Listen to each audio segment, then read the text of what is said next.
Hello, let's inspect Shield Crush Trickster.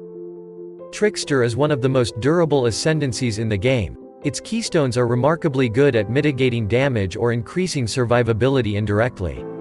This build capitalizes on Escape Artist and Soul Drinker for a massive bonus to evasion and energy shield leech that does not stop after filling.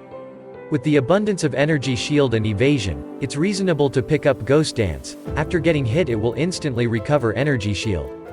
That's not all. Here we're also investing heavily in armor, which comes mostly from a shield, flasks, and determination aura. The shield in question is Emperor's Vigilance.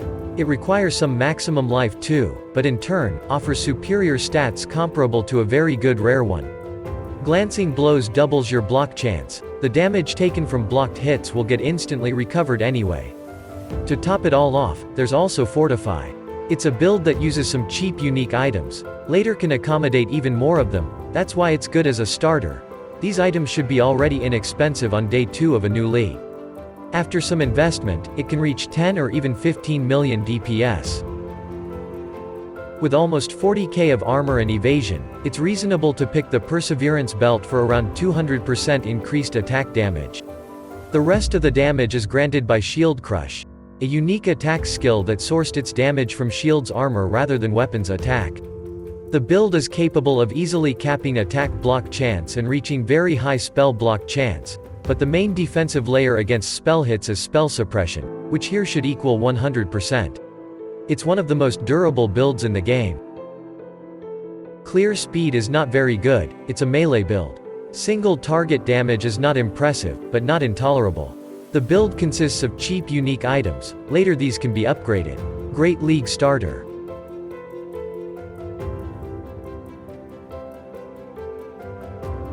The build can make use of multiple unique items. Most of them are cheap, and none are overly expensive. You should be most concerned about mana reservation efficiency, a useful weapon, and some more items to boost the converted cold attack damage archetype. Alpha's Howl. For a start, it's a very good helmet mostly due to the aura level and mana reservation efficiency. Definitely worth investing in before switching to a much more expensive rare helmet. Obliteration. The weapon does not attack, but it can still provide global stats. It is the cheapest option, grants a lot of chaos damage, and makes enemies explode on death. Very good to start with, but doesn't synergize with cold damage at all. Emperor's Vigilance is the best shield. It has a lot of ES and armor, a high chance to block, and glancing blows. It requires you to have a somewhat decent maximum life as damage may bypass energy shield.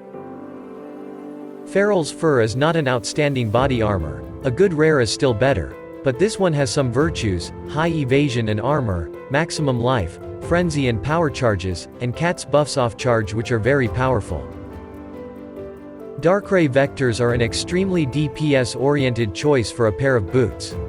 You could use it with 10 frenzy charges in total for major benefits like movement speed and evasion rating. The easiest way to convert all damage to cold is via Rimsaro. These gloves are cheap and common. Corrupt them for a +1 to maximum frenzy charges. Perseverance is a very good belt for an attack-based character that heavily invested in armor and evasion. Be sure that you are fortified to have Onslaught. Pandemonious is very good for hit-based cold damage builds that can chill, which is exactly what this build is. The Yoke of Suffering is great if you can chill, shock, freeze, and ignite. Even better if you can sap, scorch, and brittle. To do so, add elemental damage to your attacks via Jewels or the Taming Ring. There is no easy way to cause alternative ailments here. Ashes of the Stars is an easy fix to your reservation efficiency issue, but it's definitely too overpriced for the value in this build. Use it only if you already have one. The Taming makes it easy to apply all types of basic elemental ailments on hit, grants some resistances, and damage. Great with Yoke of Suffering, and also inexpensive.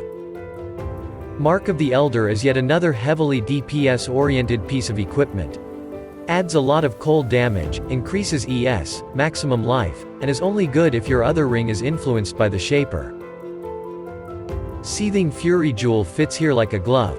With 385 ES on a shield, it grants almost 6% base critical strike chance and 154% increased critical strike multiplier.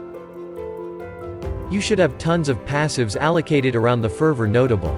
1 lethal pride can get you around 100 strength, which will be needed anyway, and some other bonuses, mostly to damage. Hatred modifiers for more critical strike chance or cold penetration are outstanding to have on a watcher's eye. Look for one or both of these mods. The most notable stats to seek will be maximum life and elemental resistances. Later you will have to include armor, evasion, spell suppression, and chaos resistance. For more damage, seek mostly global modifiers to attack speed, critical strike chance, critical damage, and accuracy rating. Lowering the cost of skills, mana reservation efficiency, and attributes like strength and intelligence will be quite useful. There are multiple modifiers to look for on a helmet, but the most notable are the ones for mana reservation efficiency you can get via Redeemer's Suffix and Blue Eldritch Implicit. Later you can get more luxury Redeemer's modifiers or the basic ones. Chris Dagger for an increased global critical strike chance or an experimented wand. Assembler, Congregator, Accumulator, for charges every 6 seconds are good bases for a weapon. Redeemer's physical damage as extra cold damage would be mandatory to outclass other unique weapons.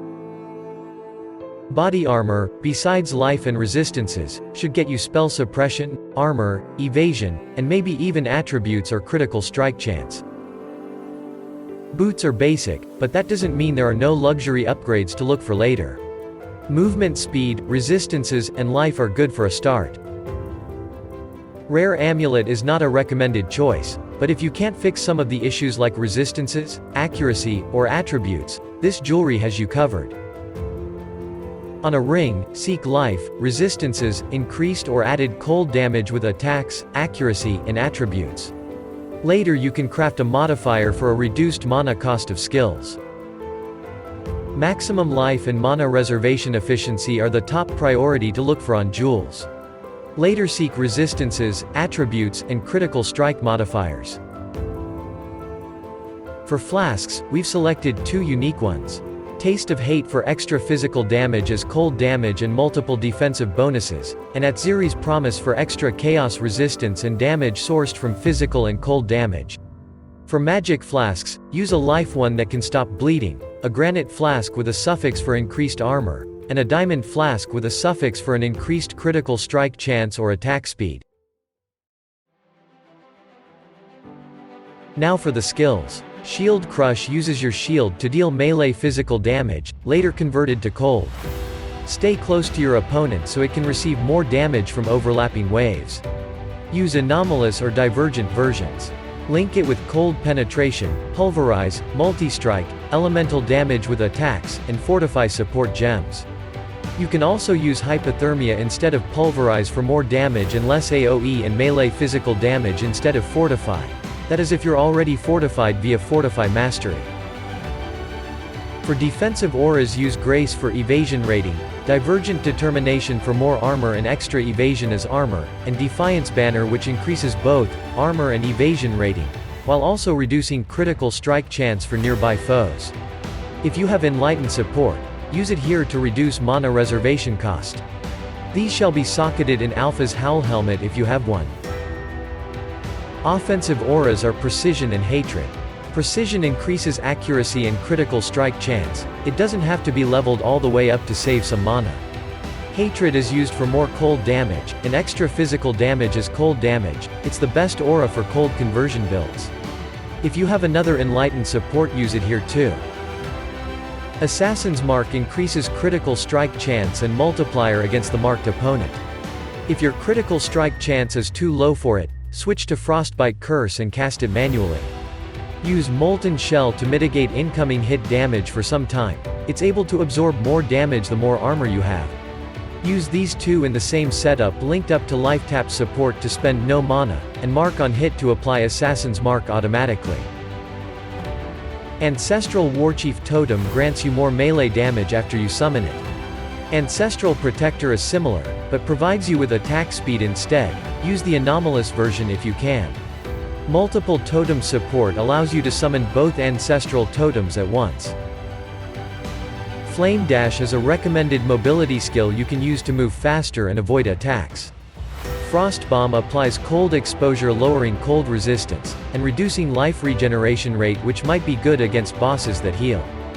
Blood Rage grants more attack speed, life leech, and frenzy charges on kill. It will slowly drain your life, which is not an issue. Link these with life tap support.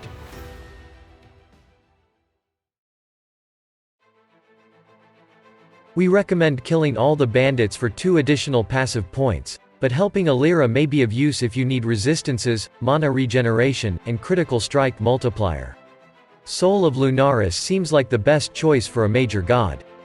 It improves clear speed and provides an extra defensive layer against projectiles, that's extremely beneficial for a slow melee character. The Soul of Gruthkul for additional physical damage reduction for each hit you've taken recently may be a good minor god, but there are a lot of other suitable options. Due to the properties of Polymath Keystone, you won't use any cluster jewels, pick up a lot of masteries instead. Find notables with maximum life, evasion, spell suppression, some cold and elemental damage, and extra frenzy charges. You will need to venture down to pick up block-related passives, shields, armor, and more frenzy charges nodes.